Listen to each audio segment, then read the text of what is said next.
2026లో tech world చాలా ఫాస్ట్గా ముందుకు వెళ్తుంది. కానీ మనం అబ్జర్వ్ చేస్తున్న చేంజెస్ హైపా లేక real progress? Hi everyone, today మనం లేటెస్ట్ టెక్ ల్యాండ్స్కేప్ని సింపుల్గా బ్రేక్ డౌన్ చేద్దాం. No hype, no confusion, only clear insights. First devices గురించి మాట్లాడుకుందాం. యాపిల్ స్ట్రాటజీ చూస్తే ఇంక్రిమెంటల్ ఇన్నోవేషన్, బిగ్ చేంజెస్ కాకుండా small improvements, but highly optimized ecosystem. Samsung Electronics మాత్రం experimental రూట్లో ఉంది, ఎస్పెషల్లీ ఫోల్డబుల్ డివైజెస్తో న్యూ యూస్ కేసెస్ క్రియేట్ చేయడానికి ట్రై చేస్తుంది. సింపుల్గా చెప్పాలంటే ఒకరు స్టెబిలిటీ మీద ఫోకస్ చేస్తున్నారు, ఇంకొకరు ఎక్స్పెరిమెంటేషన్ మీద. Next software and services space. Google కంటిన్యూస్గా న్యూ ప్రోడక్ట్స్ టెస్ట్ చేస్తుంది, యూజర్ ఎంగేజ్మెంట్ ఇంప్రూవ్ చేయడం target. Meta long term platforms మీద బెట్ చేస్తుంది, కానీ అడాప్షన్ స్పీడ్ మాత్రం స్లో అండ్ స్టడీ.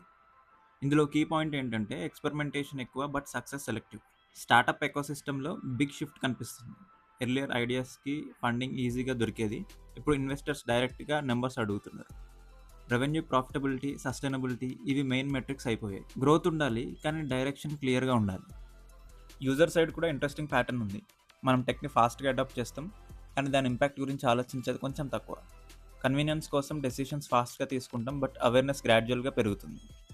సో ఓవరాల్గా చూస్తే టెక్ ఇండస్ట్రీలో ఇన్నోవేషన్ కంటిన్యూ అవుతుంది, కానీ ఇప్పుడు ఫోకస్ షిఫ్ట్ అయింది from hype to real value. End of the day technology evolve అవ్వడం ఒక్కటే కాదు, మనం దాన్ని ఎలా యూస్ చేస్తున్నాం అనేది రియల్ డిఫరెన్స్ క్రియేట్ చేస్తుంది. ఇలాంటి clear and straight forward tech updates కోసం ఫాలో అవ్వండి.